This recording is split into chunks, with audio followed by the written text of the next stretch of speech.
I'm running to be a champion for Ottawa West Nepean, a champion of conservative values, and a champion for individuals with developmental disabilities. Although we have many special guests here today, the one I am most pleased to have here is my younger brother, Dylan.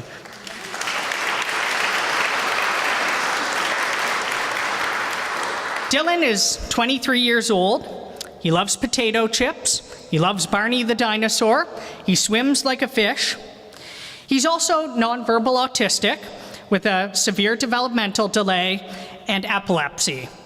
He is also the most influential person in my life. If I'm asking for your support in this nomination, I think it's important for you to know my story.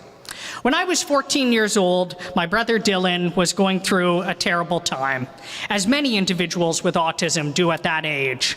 He was swinging between having constant seizures and constant behavior issues. He was being sent home from school on a daily basis, and my parents were having to take time off work to provide the 24/7 care that he needed. I myself was taking weeks off of school on end in an effort to support my family. The great doctors at CHEO, our lifeline in this ordeal, were doing as much as they could to help. Nonetheless, their key advice was that Dylan needed to be placed in a residential care home where he could receive the 24/7 care that he needed to stabilize his medications and his situation. Unfortunately, the price tag for this was a staggering $85,000 a year, a cost that no family could ever dream to afford.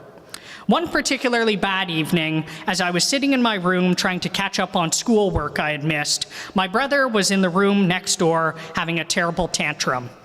It was heartbreaking to listen to because neither my parents nor I could figure out what was making him so upset. Suddenly, there was a great crash, and I looked over, and there was a foot sticking out of my bedroom wall. My brother, in a fit of rage, had kicked a hole through the walls separating our two bedrooms.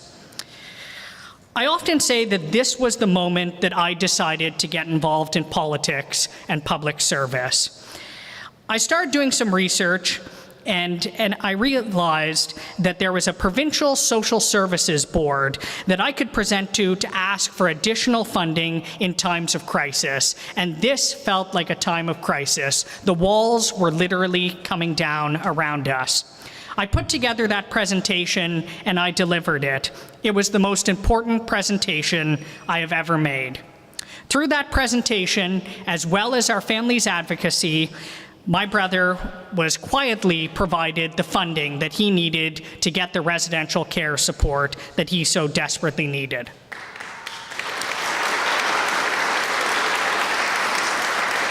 There's no other way to say this. In that moment, our family had been saved. My brother is doing well now, as you can see, as are my parents and I. His medications have been stabilized, and though we continue to face challenges on a daily basis, he is much healthier and happier than back in those dark days. And yet, despite this, every year I hear of other families going through the same challenges. The Telfords, the Reiches, the list goes on. Families across Ontario are in crisis, and the government is not doing enough. As we began to fight the provincial government for more support, I also became more politically active. I saw that as the best way to actually make a difference for families like mine. I can make one promise to you here today, and that is Dylan will always keep me focused on what is most important, helping individuals and families who need a hand up, not a handout. Today, I invite you to join Dylan and me on this journey to make a difference. Thank you so much for coming out, and I hope to be able to count on your support.